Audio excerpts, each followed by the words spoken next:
That is good banter. Hello and welcome to episode 9 of Good Banter. We are getting close to that Double elusive digits. episode 10. Do we dare to dream? Do we dare to dream? And I think we're going okay. I'm feeling that hitting a bit of a groove. We're hitting a groove, Hitting a bit Tom. of a groove, yeah, there's some ups and downs. I love your intro. You are just fucking bang on with that now. If it ain't broke, don't fix it. They've all been the same. But it gets us there. It gets us to the first topic, which is this week. What are we talking about, Tommy? I know you've the shit rattling around your head. Where are we going, always mate? plenty to talk about. One little debate, what we're talking about off air, and we actually said, let's save this for the pod, was after you do a shit, Yes. whether it be at work or at home or at a friend's Public place toilet, or park. wherever, do you, when you're done, do you leave the door open, slightly ajar, or closed? And I guess if you leave it closed, the theory is lock the stink in there so it doesn't go out and affect the people around you. And I guess the theory of opening it is to air it out for the next person that goes in. I think it definitely is. It depends on where you're doing the shit, really. There's different things. Like at home, I'm tipping you with 3 boys it would not matter. Like you could shit on the floor and no one would care. No, there's no point having rules because even you got to shit in the bowls, probably stretching it a bit. Yeah. Yeah, so we're a long way off door open or closed. They pretty much do what they want. So who were you chatting to about this? Was this something that came up at work? At a winery with a group of close multi-millionaire friends? Or something? No. Just a couple of people at work. Okay. We've got the open plan set up at work at the moment, so we are starting to probably running out of stuff to talk about, and and there is a toilet. There is a toilet that I guess people obviously poo in, being a toilet, and we just what do you do? Do you leave it? It sort of depends. If people are right out, if you're at a share house and there's people right outside it, I think you shut it. I think you've got to shut it. And courtesy flush? I don't think there's much courtesy flush going on. If I'm in someone else's house or maybe a share house, confined space, I do the shit, flush it straight away. Was that your stomach going That was off? my stomach, yeah. Maybe just all this talk has got. Yeah, plus, it could have been the 10 McFlurries you had before, Tom. Don't mind a McFlurry. But so I'm courtesy flush, like bang. And sometimes I'll even put, to save myself from the embarrassment of maybe leaving a skid mark, I go toilet paper first so there's not the big bloop. Yeah. Oh, I've done that. So small house, if you're going in there for half an hour anyway, so they probably know. But if you're like, they go, fuck, he's having a ball in there. Yeah, what's going on? So I'm there? toilet paper to stop the skid mark. Yep. And then I'm flush once, and this could be even if it's just a little rabbit pellet, just bang, Flush. see you later. So I'm courtesy flush all the way, and then I'm wipe. So they're in there, the toilet's flushing 10 times. Go, this What's boy's he doing? got issues. He's got issues. Getting rid of some. Is he a drug dealer and the cops are coming or something? What's going on in there? Yeah, it's a tough one. I think seat down when you flush is also a good tip to for getting rid of the funk, because apparently that stirs up the poo, and yes. so it's another little hot tip for it's a tough one. That's why leaving it slightly ajar is a fairly popular choice. But you wouldn't do that in someone else's house, would you? Surely. Do what? Leave the door ajar? Not when you're shitting, but when you're finished. No. Yeah. You're right. Yeah. But and always a spray if they've got the spray there. If they've got the spray there, you've got to use the spray.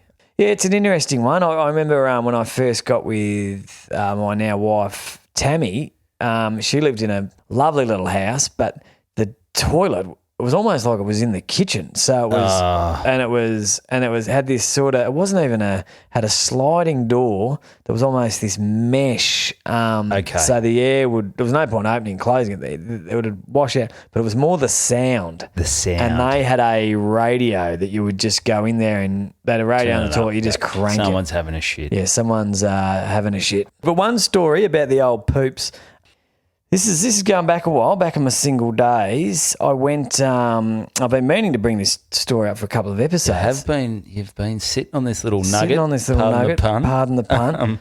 So living back in Wodonga, bartender down the local Carriers Arms Hotel, was slowly hitting it off over a period of time. She's seeing a lot of me.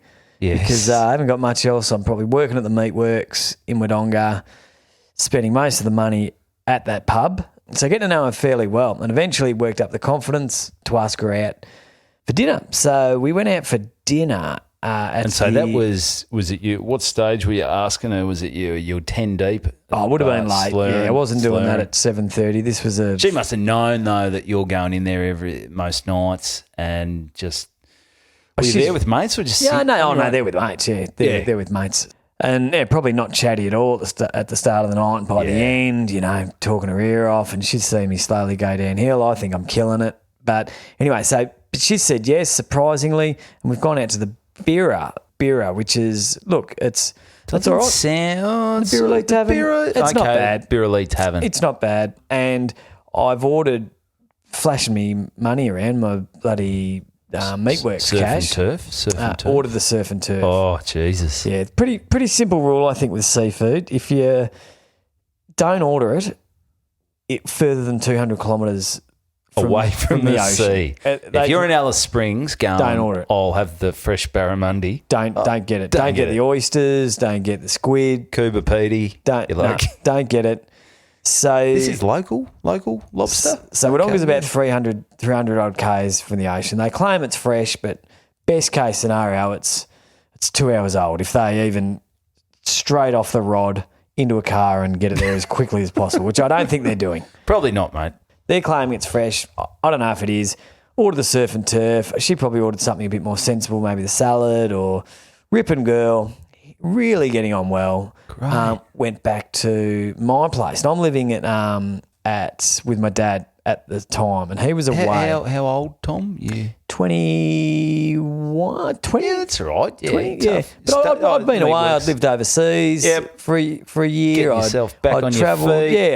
Yeah, so I'd sort of come back from overseas. What was your role at the Meatworks? Oh, I was. I don't mean to piss in my own pocket, but I was working my way up fairly quickly. I had the rather prestigious role of stamping the beef, whether it was with a little non-MK sticker. So MK, what's that? Muslim killed, and I don't know. This might be a dated. Was that halal back then? Yeah. So this might be a dated fact. So it was pretty crazy. This is the intro. The guy, this guy giving us the intro had about 3 fingers left.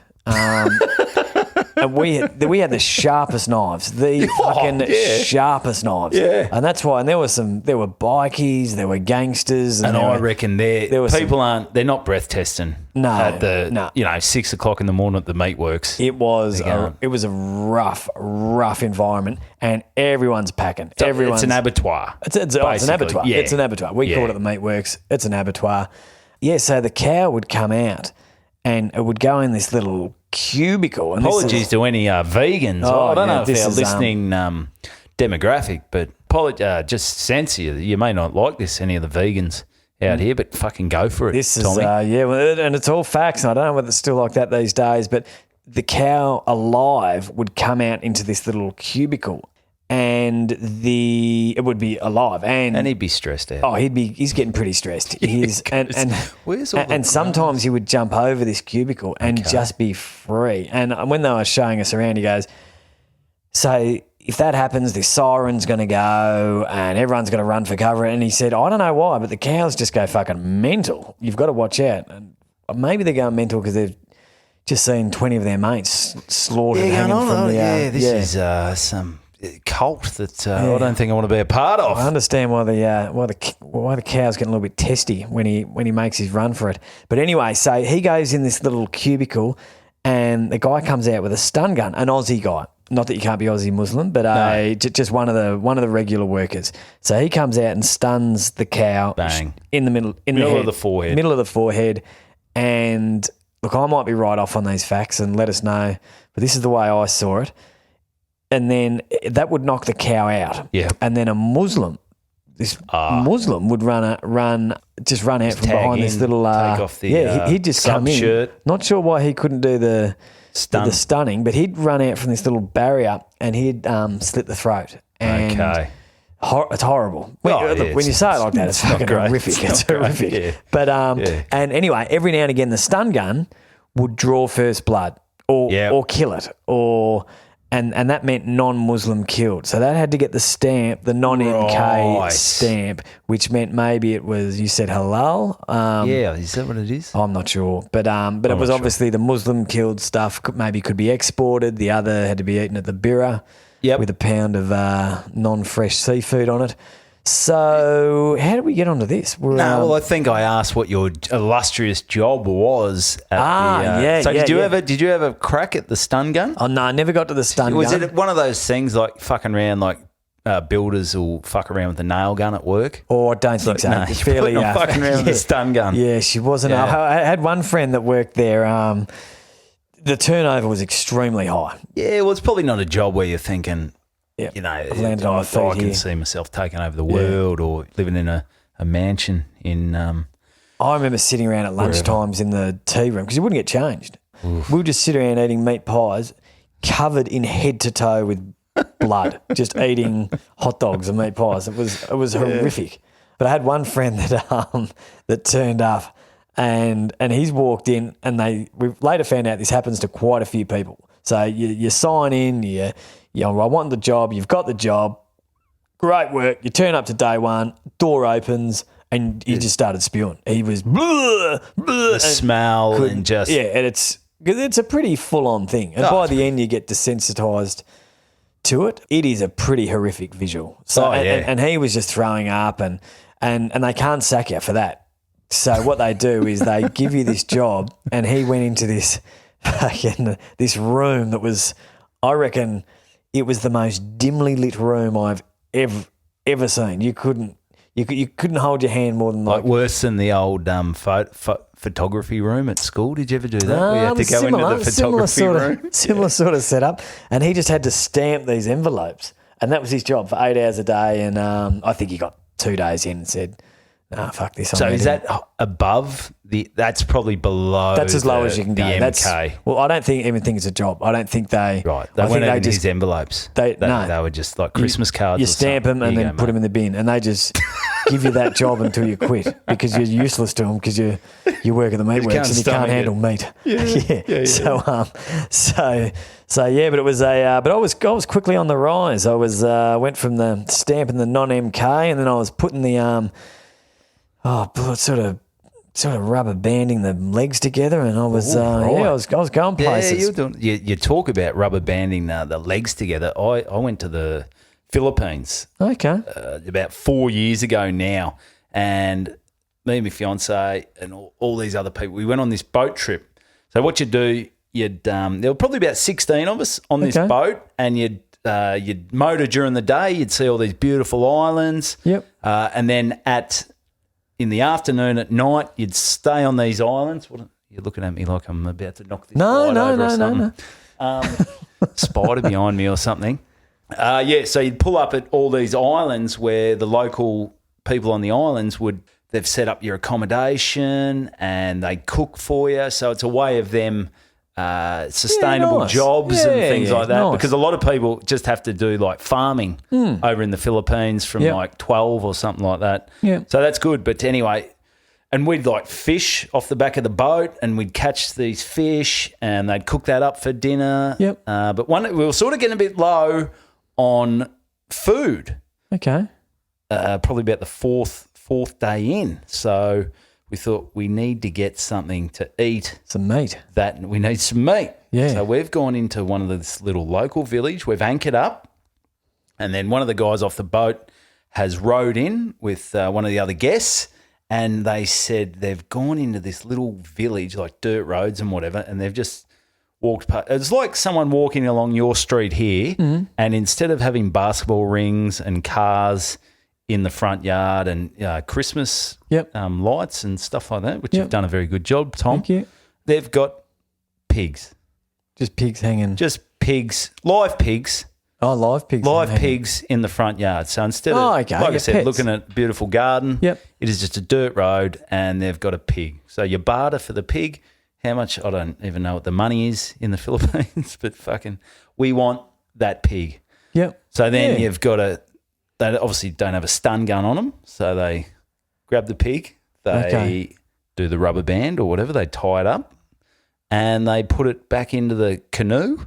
So they're rowing out 2 people in a canoe with a pig in the middle. Is it live? It's alive. Oh, no. And the pig's thinking, I don't think this is really ending well. Yeah. So they rowed it out, and I remember they tried to get the pig onto the boat, and the pig knew something wasn't right. I mean, you talk about putting two and two you talk together. about shit. Yeah. I mean, the pig is shit everywhere. Oh, as you would. Definitely didn't have the door closed, and so it shit itself. And then what they had to do was tie the pig up onto the boat, and the pig knows what's going on. And unfortunately, there was a young girl on there who was a little bit traumatized, seeing the pig shit itself and whatever. Yep. So then we mowed it out, and now you go into the galley of the boat, Yeah. and you got to kill the pig. So the guys said, don't have someone that can kill the pig for you? Well, we didn't have to do it. Oh, okay. Oh, that's good. But they said, did anyone want to go have a look? And I thought, I was shit-faced. I was pissed. We've been drinking rum for about 3 hours. Yep. I thought, yeah, bloody oath. I went in there. And there's a few of us in there. It's hot. It's sweaty. It's 35 degrees in the Philippines. We're in this little galley. And what they do, once again, very, very graphic, they have to stab the pig in the heart. In the heart. So they've done that. And they sort of said to me, they go, oh, do you want to do it? Do you want to do it? And I thought, no, I'll fuck it up. I'll get him in the bloody lungs or something. Yeah. So I was bang.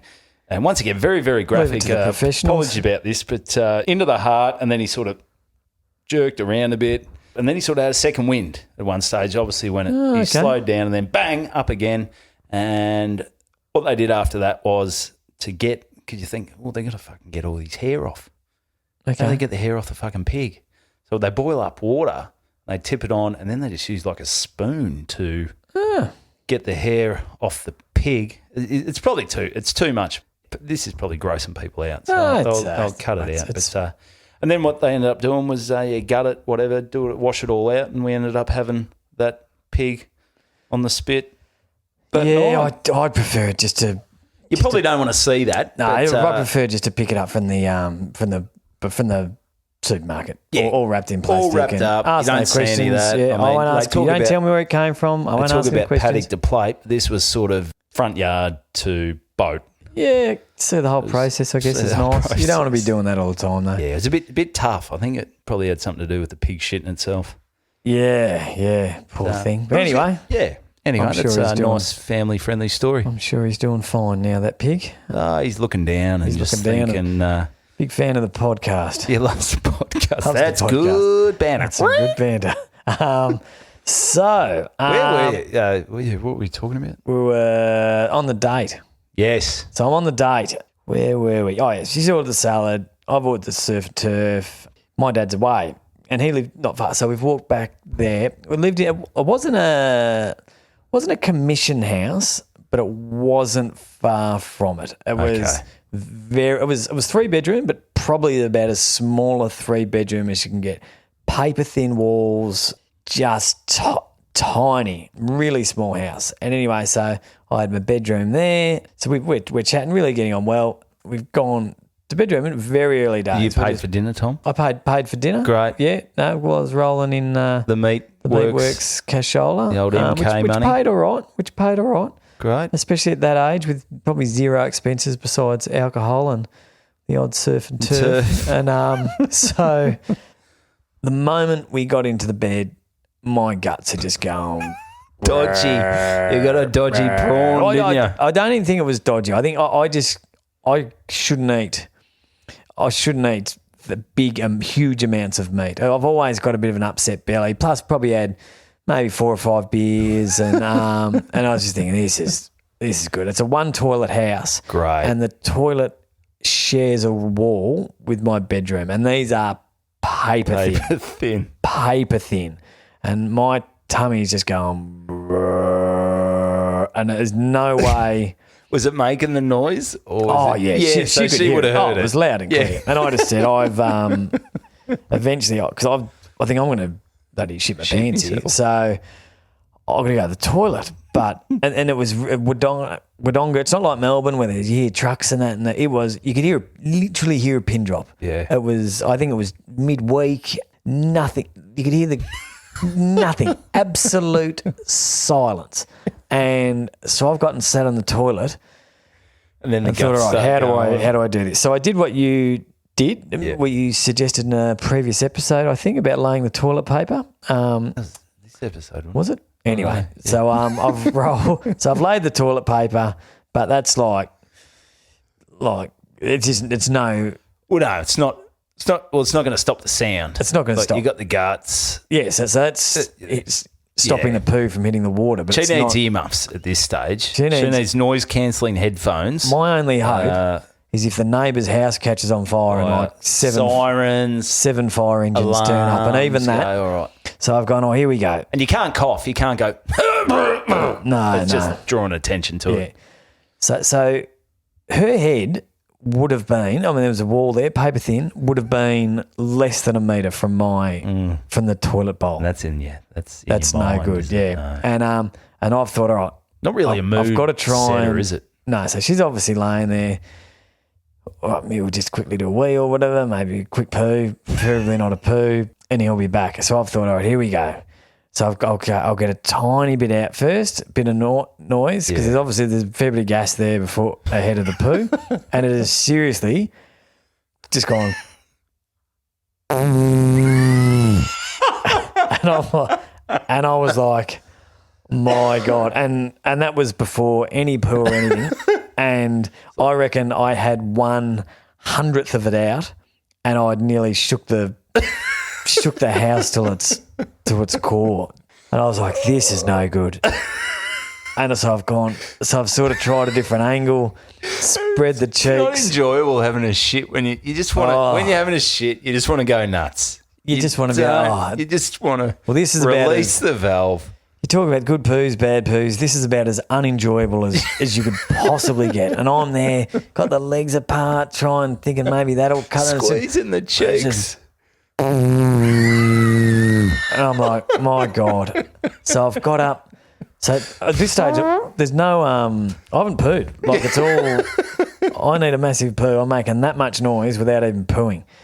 So I thought, oh God. So something's got to happen here. And so I've gone, opened the door, and I've gone out the front of the house, and there was a park probably about 200 metres down the road. Yeah. So I've gone, bloody, got the park. You haven't said anything to her. You don't say, I'm ducking out for a bit. What do you say? I'm going to... keep yourself amused. Yeah, I'm coming going to back. do a dump in the park. I just need to have a dump in the park. So I've gone down park, and I'm here just squatting in this park on as I said, midweek, and it was just, you could hear it.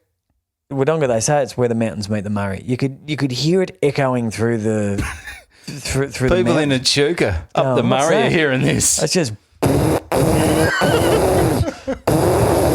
and it did not stop. And I thought, and then I'd finish, my guts were aching, and I think, I better head back. And then I went to go again, and it was like, she's going to come out here, and I'm going to be like just an empty skin. You're going to be like Mr. Burns. It's going to be just like a blow-up doll that's just had all the air taken like a deflated pool pony just laying in the park next to a pile of shit. And so I must have been out there I thought I'd duck out. I must have been out there 15 minutes because I was thinking. It's like a second thought. You go, I think I'm good. Go, I'm good. Yeah. I reckon once I even walked up to the front door and went, can you let me back in? Oh, hang on. And then I've had to duck back, and it seemed just like kept it coming.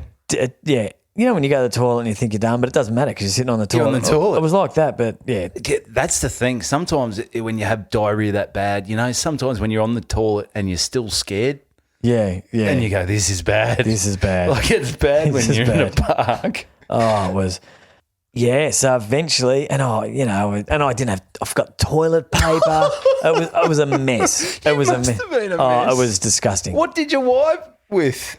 Your jocks or I your think socks? Or you just like a dog? You're just dragging yourself up I think at one stage along the grass. I conceded. I said the I was date's going to. over. I was just going to be like, well, we'll just.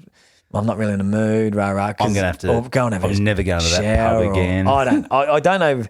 I think I was out of plans. Like I think A, B, C, D, and E were all out the window. Well, and I reckon your first plan would be take fucking toilet paper to the Yeah, park. yeah. I wasn't thinking straight. I was up. Take and a my shovel, back against the wall. dig a hole. Yeah, it was no good. So went back 20 minutes later.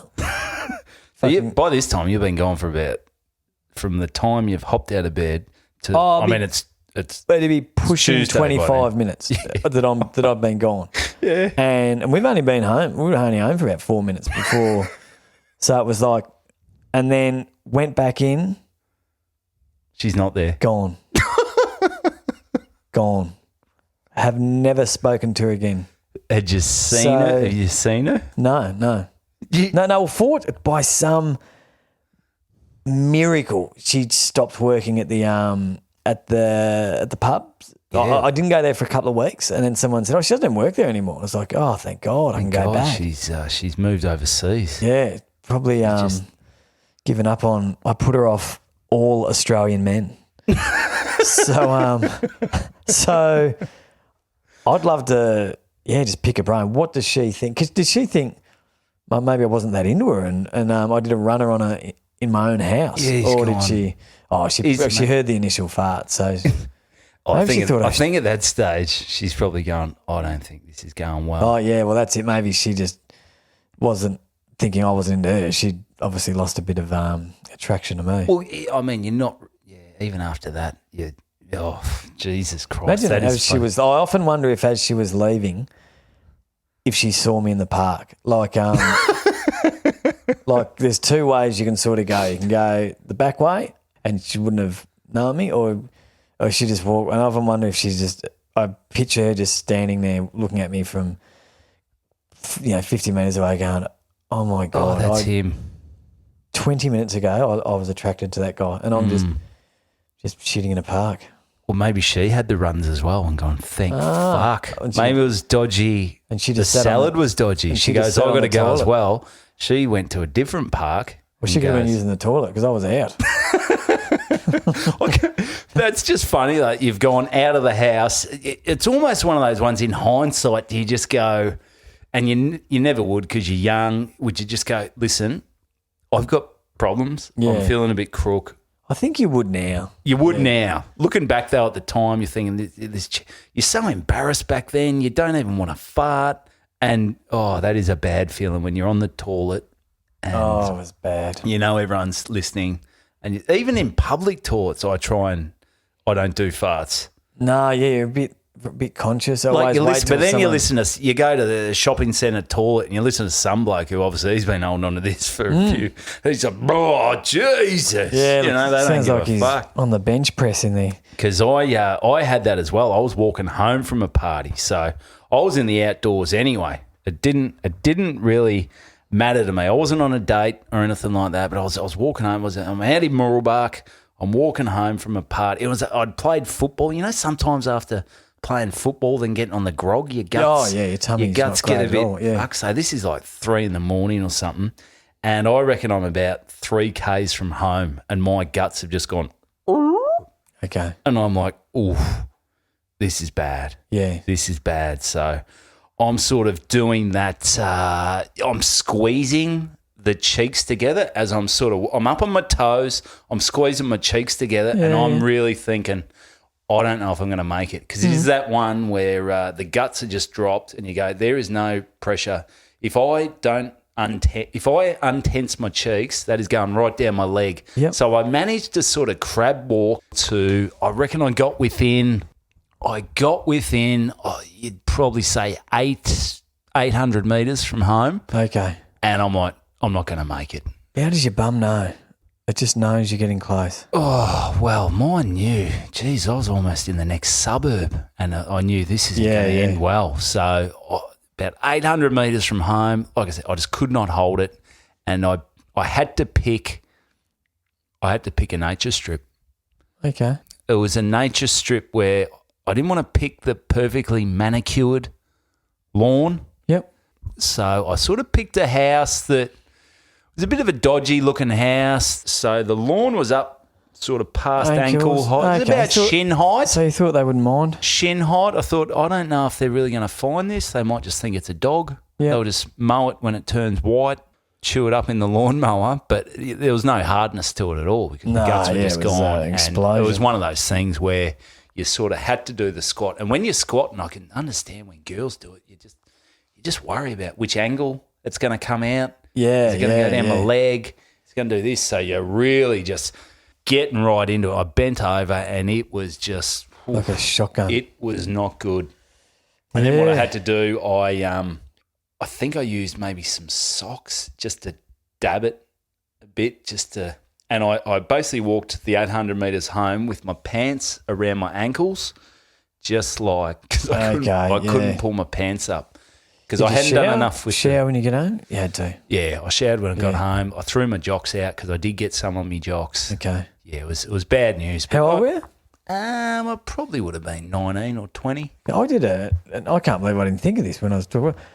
Just last week I did a shit in a park. Poo jogger? On a run. I did a poo jog. Yeah, 100%. I did it. And I thought, I'm not going to make this. Are you serious? 100%. And right. I can't believe I forgot about it. And I did one... probably only 3 weeks before that. It's strange. I've been running early. Apparently it's quite a common thing. Like if you, on the big runs, because there's about 2 or 3 Ks in, there's the Melbourne Marathon or the Run for the Kids. There's always a heap of dunnies about 2 or 3 Ks in. Yeah, no, I was wasn't going to make it. This is I reckon it was last week and I did a poo. What time of day? Oh, probably 6 p.m. So the peak hour traffic. Fuck, that's scary. Oh, it was, really tense. But there's this big, the entrance to the golf course, which is just down the road. I just sort of ducked behind there. There's a big, nice brick entrance, and I just logged on. But right, as you said, any golfers out there, maybe don't go too deep into the rough. If they spray, what course are we talking? Yeah, we won't mention that. Tom lives in New South Wales. But I quite often get that little upset belly. Oh, it's just it is the scariest feeling. Like, just knowing that there's nowhere to go. Nowhere to go. There's nowhere to go. Sometimes in your car as well when you do, and you're like, you get caught in traffic, and you go, Jesus. There's a few mates who have actually shit themselves in their car that I know of. It's scary times. It's not great. Well, I think we could talk about it forever, so we won't get into it this episode. But how long have we been going there for? It's 35 minutes of talking about shitting ourselves. We'll probably run the edit through this. Killing animals. But this is quite possibly, if you haven't tuned out by now, by the animal killing, I think the shit stories would have got it. But I've got a lot of poo your pants stories from recent trips when I was travelling to China a bit for work. I won't get into it now because it's nearly a full episode. So if that doesn't keep people coming back for more, I don't know what will. So I reckon... Yeah, we'll cut it off there. But it's been a reasonable, probably not for everyone. Not for everyone, yeah, it's definitely... I mean, but I think deep down everyone's been there. Not everyone talks about it. Yeah, not everyone talks about it, and that's why we like talking about it. We do, and maybe we apologise about the animals, but it was fact. It's happened. What happened? That's the way it was. So that was episode 9 of Good Banter. Good old Banter. Check out the Instagram page, Good Banter Podcast. Give the podcast a rating, maybe not after this one, but a rating or a review on Apple Podcasts, Spotify. Tell your friends about it. That's the best way to get people to know about this thing. And I reckon apart from that, Tom, that's it. My guts are turned. I need to do a shit. Episode 9 in the can. Good Banter. See you later. Good banter.